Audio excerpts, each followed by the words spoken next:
இல்ல அவர் சொன்ன அந்த 12 விஷயமே எதுவுமே புதுசு கிடையாது.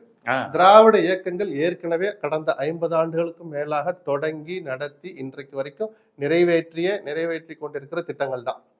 நான் அதுல ஒரே ஒரு வார்த்தை தேடி பார்த்தேன். ஏன்னா கிட்டத்தட்ட நான் ஆட்சிக்கு வந்தா என்ன செய்வேங்கிறத இன்னைக்குதான் ரொம்ப தெளிவா ஸ்கீமோட சொல்றாரு.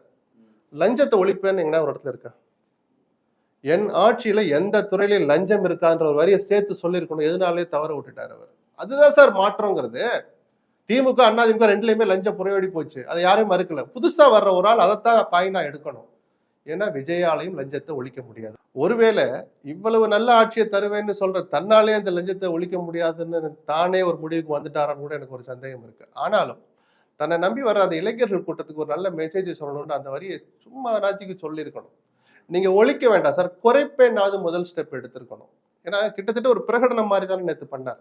அவர் சொன்ன அத்தனை காரு மட்டும்தான் புதுசு. காரு நிச்சயமா கொடுக்க முடியாது, அதை லட்சியமா வச்சுக்கணும். ஒருபடி அரிசி அந்த மாதிரிதான் அவர் சொல்றாரு. 2 வீலர் ஏற்கனவே ஜெயலலிதா தொடங்கி வச்சிருக்கோம். பலாயிரம் பேர் வாங்கிட்டாங்க அதை ஸ்கூட்டி. சொன்ன அது புது ஸ்கீம் இல்லை, ஆனா நக்கல் பண்ணல. சரி ஏதோ செய்யணும்னு நினைக்கிறாங்க முதல்ல பாராட்டுவோம். கூடுதலா இந்த ஒரு வரி அது ஒண்ணுதான் சார் இப்ப வரப்போற சந்ததிகளுக்கு மிகப்பெரிய சவாலா இருக்கும். லஞ்சம் தான் சார் சவாலா இருக்கும். அதை ஒழிக்கிறதுக்கு யாராவது முன் வரணும்.